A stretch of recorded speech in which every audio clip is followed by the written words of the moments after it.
Sugeng Dalu, selamat malam, salam budaya untuk saudara-saudaraku di seluruh penjuru Nusantara. Malam hari ini kita berada di Pendopo Junggiri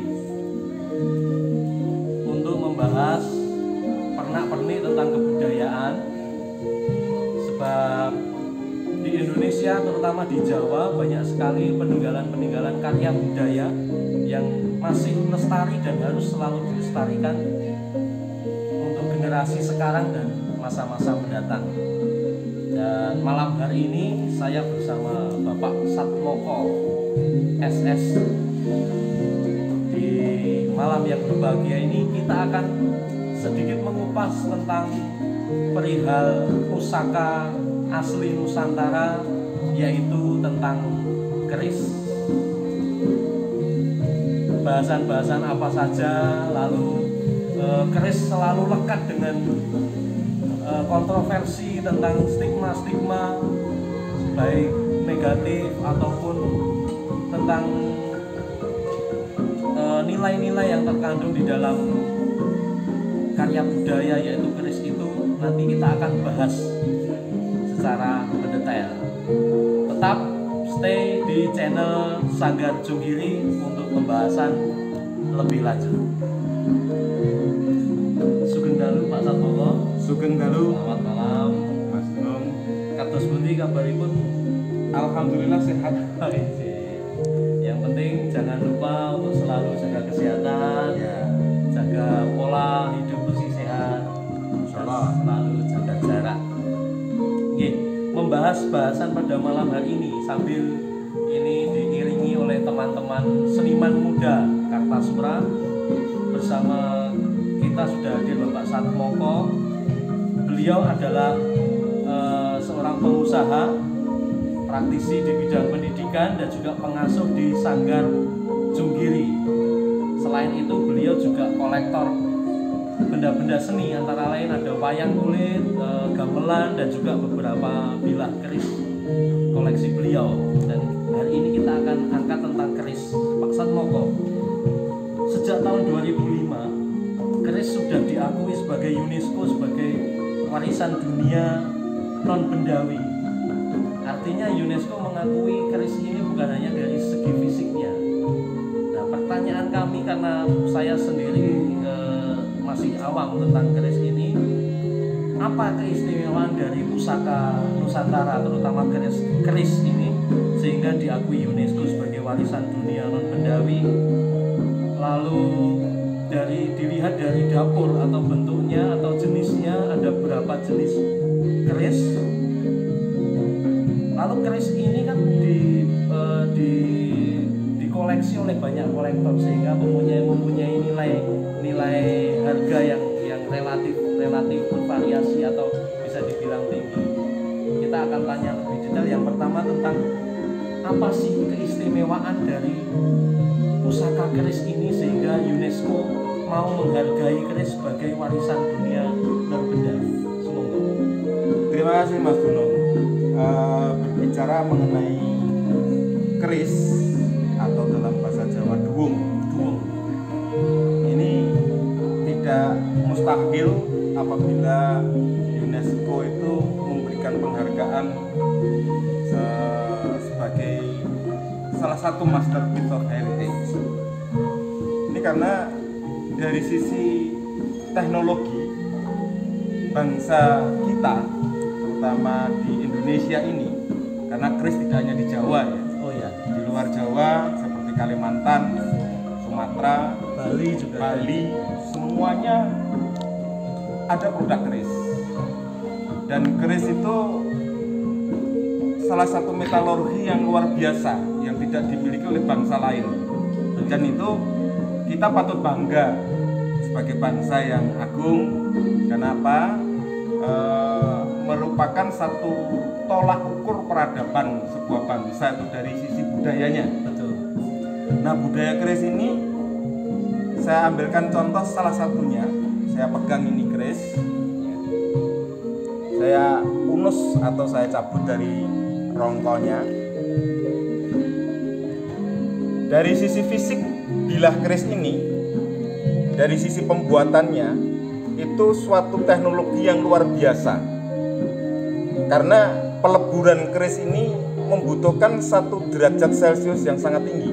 Oh iya, 3000 derajat Celcius. 3000 derajat. Ya kalau diukur prosesnya. Ya. Zaman dulu kita bayangkan, empu-empu dulu. Sehingga bilah keris ini merupakan sari-sarinya tosan atau sari-sarinya dari sisi metalnya. Ini yang menjadi satu hal yang sangat luar biasa dan bisa berumur sampai ratusan tahun. Beda dengan sabit, beda dengan apa yang dari besi ya, misalkan pisau dan sebagainya, 3 bulan sudah keropos tapi ini bisa berumur ratusan tahun. Dan kalau disampaikan oleh Mas Junung tadi, ada berapa macam keris itu? Dibedah sangat banyak sekali, ribuan macam, dan itu sudah ada sejak zaman dulu. Sehingga bangsa kita itu luar biasa dengan berbagai macam bilah, dengan berbagai macam dapurnya, itu sungguh-sungguh sangat luar biasa. Salah satu contoh, ini ada keunikan. Ini namanya dapur Kidang Mas. Ya, Kidang Mas kalau kita ukur lognya 1, 2, 3, 4, 5, 6, 7, 8, 9. Log 9, uniknya di sini apa? Dapur Kidang Mas tidak pakai kembang kacang, tidak pakai lambe gajah, sehingga ini dapurnya langka. Kidang Mas pakai sogokan itu yang ini Mas ya. Nah ini sogokan. Oh ya, di atas gonjo nih ya, di atas gonjo ini sogokan. Ini dapur Kidang Mas, pamornya tunggak semi. Kemudian erat, zamannya ini adalah era zaman Mataram Sultan Agung, atau dalam perkerisan disebut tangguh. Tangguh itu estimasi zaman. Zamannya adalah zaman Sultan Agung. Ini sangat langka sekali. Biasanya keris log itu mesti pakai kembang kacang, pakai lambe gajah. Cuma ini tidak. Kemudian kalau dilihat pertanyaan tadi, salah satunya adalah fungsi kegunaannya untuk apa misalnya itu. Ya. Kalau cerita perwayangan dulu, Kidang Mas itu begitu dicintai atau begitu bisa memikat si Hati Sintor, sehingga keluar dari rajah yang dibuat oleh Laksmono, hanya ngejar Kidang Mas. Nah, Kidang Mas ini berarti apa?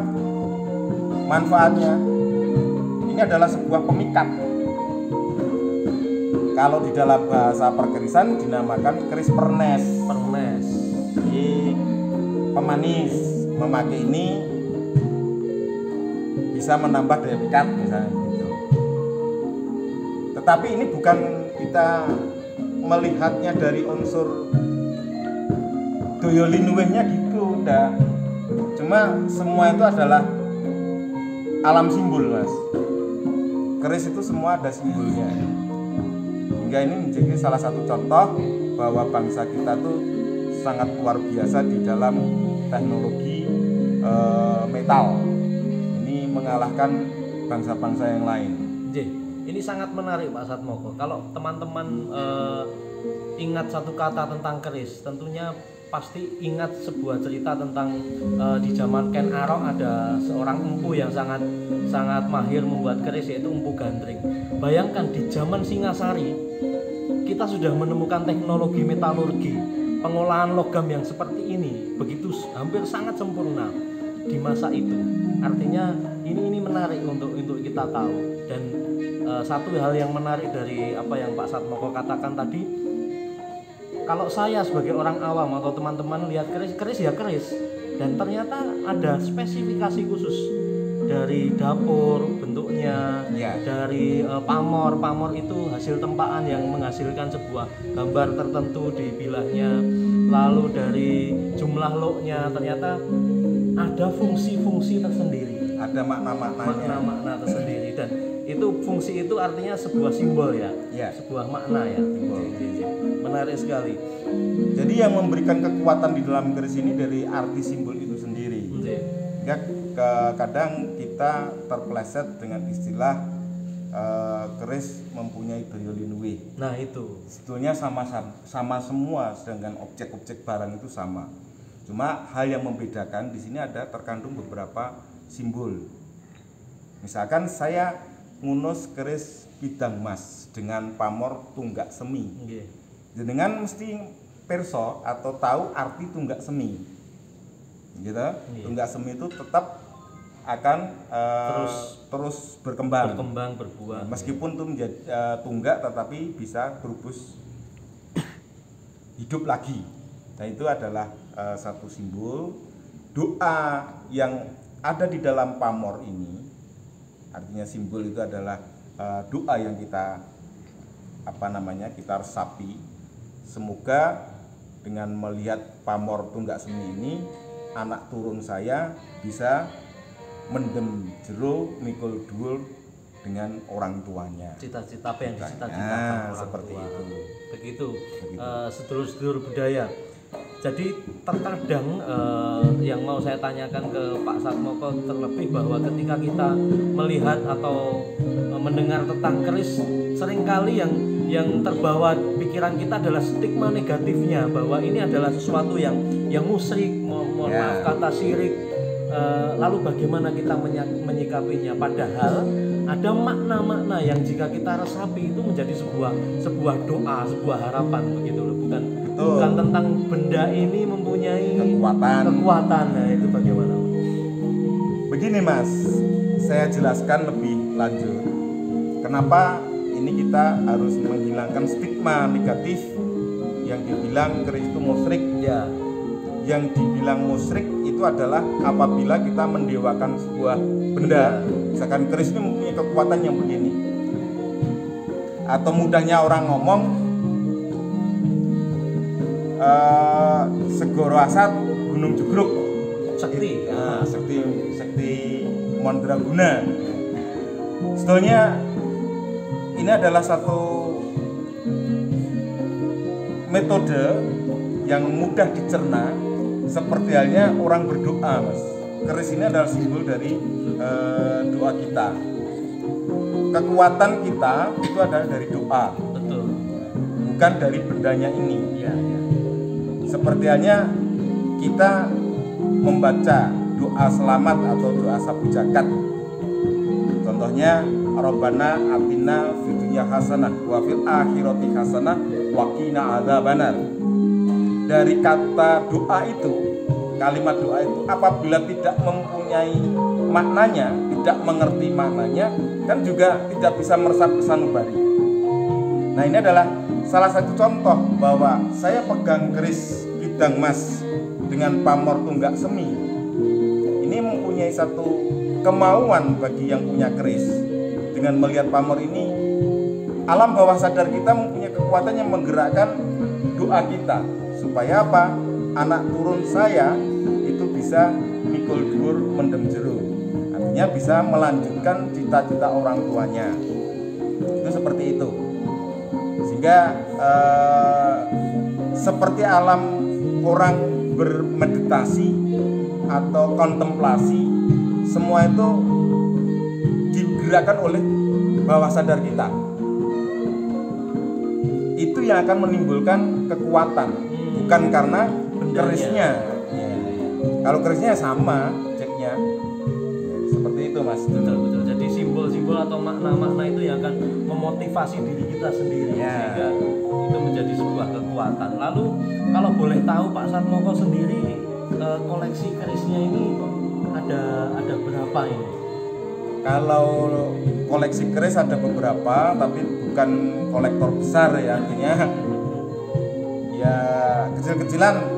Ada beberapa keris dan ini salah satu yang saya tunjukkan ada dua. Ini adalah kidang mas dengan pamor tunggak semi. Ini warongkonya. Ini adalah warongko kayu apa ini namanya?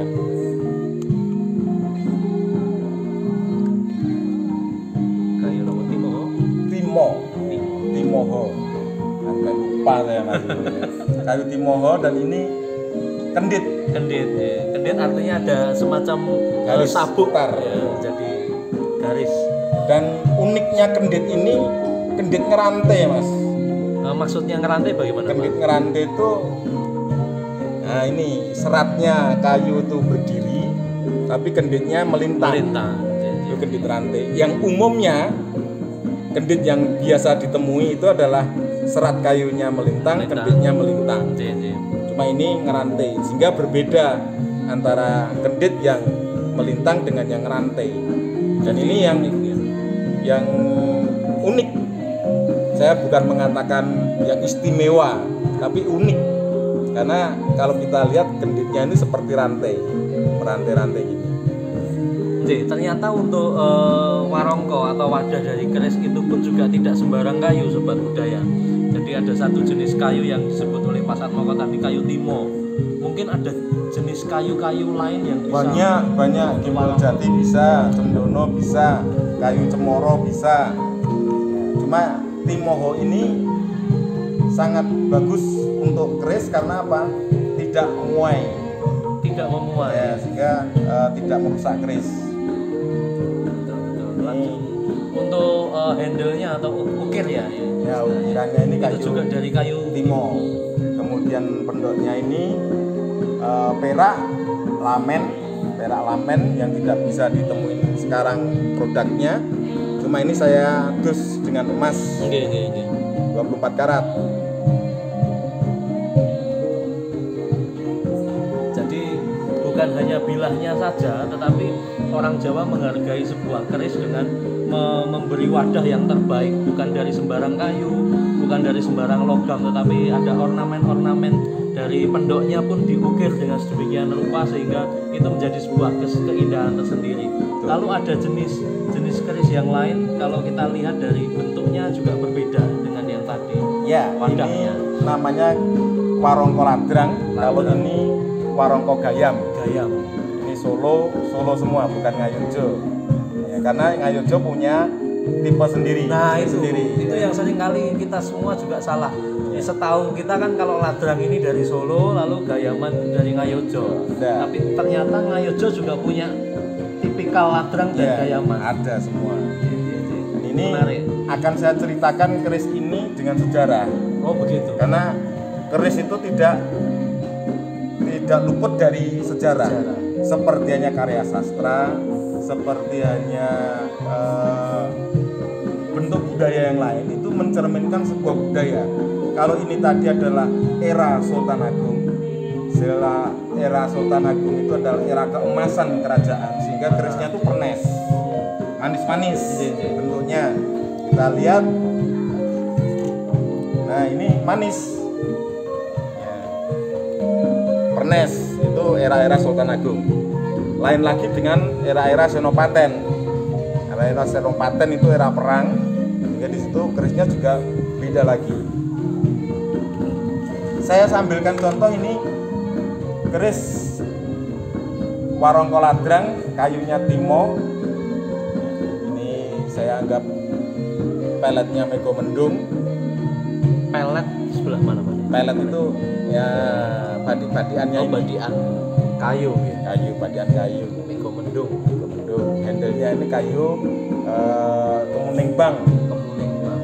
Lalu bentuk pendoknya sekilas kan berbeda sobat budaya, kayak yang tadi penuh dengan ukiran-ukiran, tetapi ini polosan, tetapi ada bagian kayu di tengah yang ini namanya apa Pak? Belewang.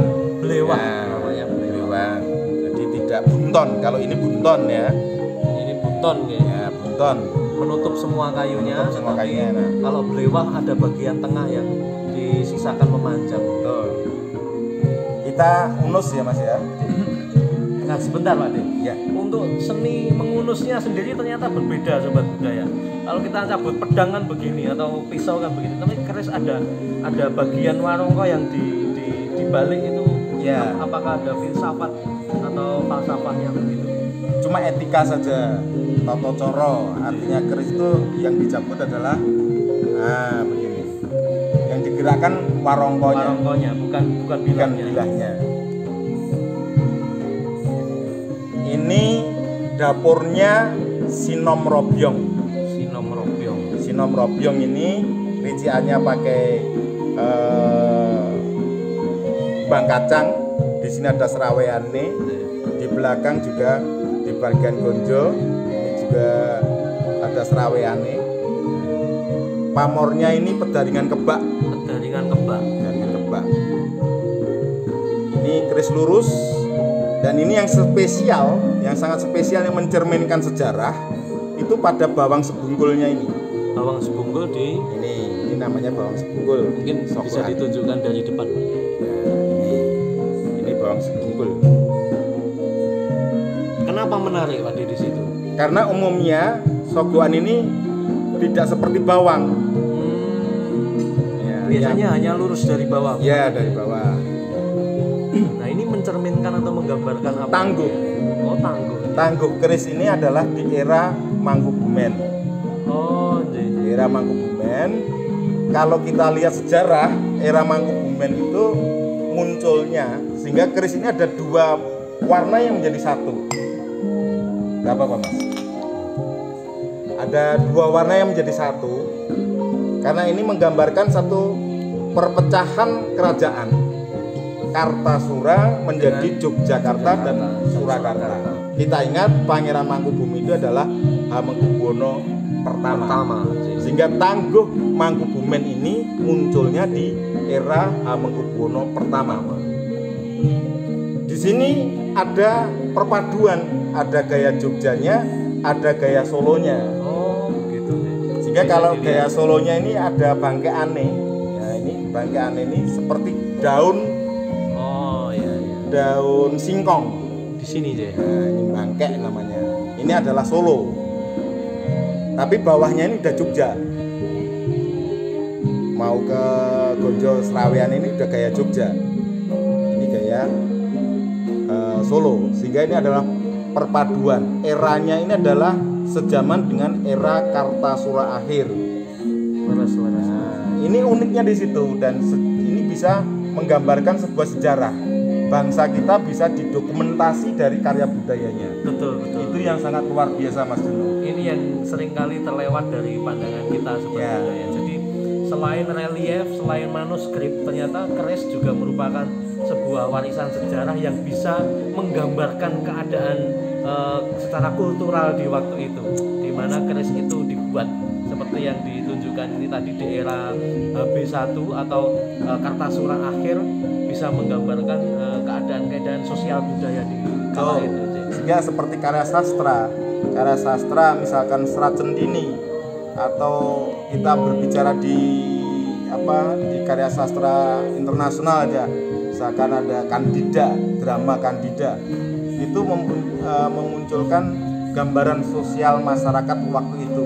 Dan ini keris Mangkubumen ini juga memunculkan sejarah masyarakat di waktu itu, karena ini ada menjadi dokumenter pecahnya Kartosuro menjadi dua kerajaan.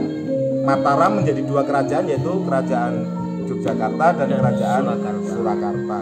Munculnya Tangguh Mangkubumen, dan ini hanya dimiliki oleh era itu. Oh iya, setelah era itu akan berubah lagi ya. Berubah lagi ya.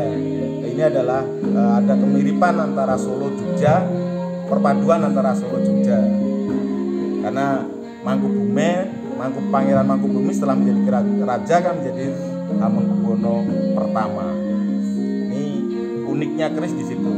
Di sini pamornya juga pedaringan kebak. Maknanya pedaringan kebak ini adalah pangupo jiwa, Mas. Artinya apa? Karena era itu Pangeran Mangkubumi kan berjuang. Betul. Untuk mendapatkan sebuah pengakuan dan mendapatkan sebuah tahta. Ya.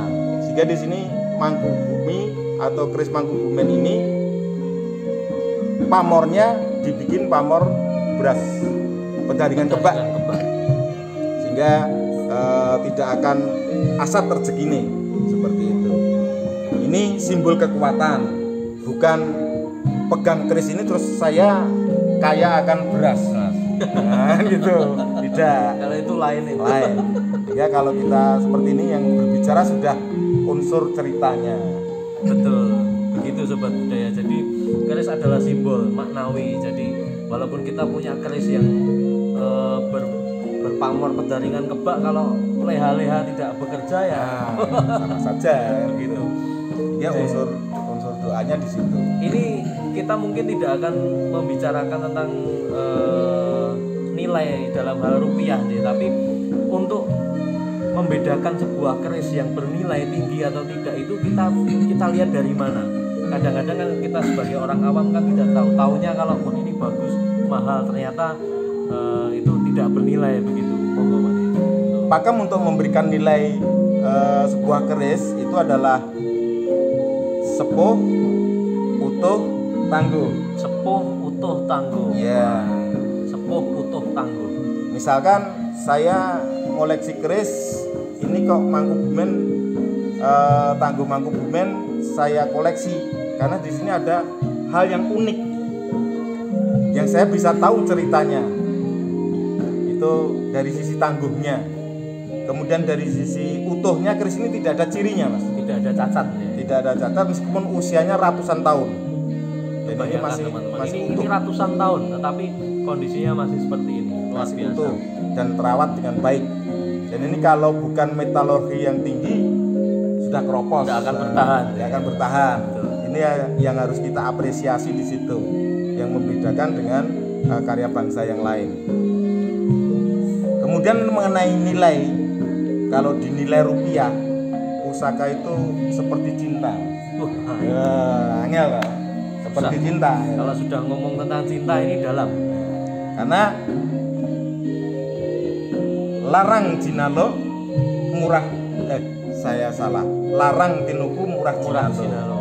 Artinya mahal kalau dibeli, kalau diminta justru diberikan. Wah, iya. Misalkan jenengan sudah beristri toh? Alhamdulillah Sudah beristri. Waktu ngelamar istri Anda, apakah Anda bawa emas sekian kental? Kan tidak. Waduh, tidak. Nah, itu namanya cinta. Iya. Artinya murah jinalo diwenehke gitu. Betul. Nah, seperti pusaka juga begitu. Larang tinuku murah jinalo. Cinta juga seperti itu. Larang tinuku kan ada, Mas, yang viral kemarin itu semalam aja 50 juta kan itu. Nah, maka keris itu seperti pulung atau Jodoh, ya. jodoh. Seperti halnya tanah. Tanah itu tidak ada parameter murah dan mahal. Karena mahal bisa beli, murah tidak bisa beli. Nah, seperti itu. Sama. Keris juga seperti itu. Kalau sudah berbicara masalah nominal keris. Nah, kalau ini saya estimasi, Pak, ini nominalnya berapa? Ya saya ngukurnya dari sisi fisiknya keris ini, kemudian sejarahnya, dari garapnya. Ini 300 juta tidak akan saya lepas seperti itu. Misalkan dinilai dari arti nominal rupiahnya. Tapi bukan masalah itunya, tapi justru kita esensinya yang kita membuat itu mahal. Lain perkara kalau mungkin keris ini nanti jadi jodoh saya. Nah, pasti kan lain perkara. Lain masalah lagi. Tiba-tiba saja Pak Satmoko lalu ikhlas memberikan, itu kan namanya larang tinuku murah jinalo. Ini kalau ada muatan begitu jadi modus. Jadi tadi tangguh, kalau menilai sebuah keris nilainya dari tangguh. Dibuat di era kapan, bagaimana sejarahnya, lalu utuh yang kedua, kondisinya terawat atau tidak, cacat atau tidak, yang ketiga sepuh, tua. Artinya ada beberapa lapisan zaman. Kalau di era Kamardikan tentunya nilainya lebih di bawah yang era sepuh sih. Ya, gitu. Karena itu dari sisi proses pembuatannya. Kalau era sepuh itu proses pembuatannya saya katakan tadi, kalau diukur derajat Celciusnya minimal itu 3000 derajat untuk mempunyai intisari dari tosannya, sehingga itu bisa kekuatannya lama. Seperti itu Mas Gunung. Oke. Terima kasih Pak Satmoko atas ulasannya. Pemirsa, Sobat Budaya, demikianlah sedikit kupasan perbincangan kita malam hari ini di Pendopo Jonggiri tentang keris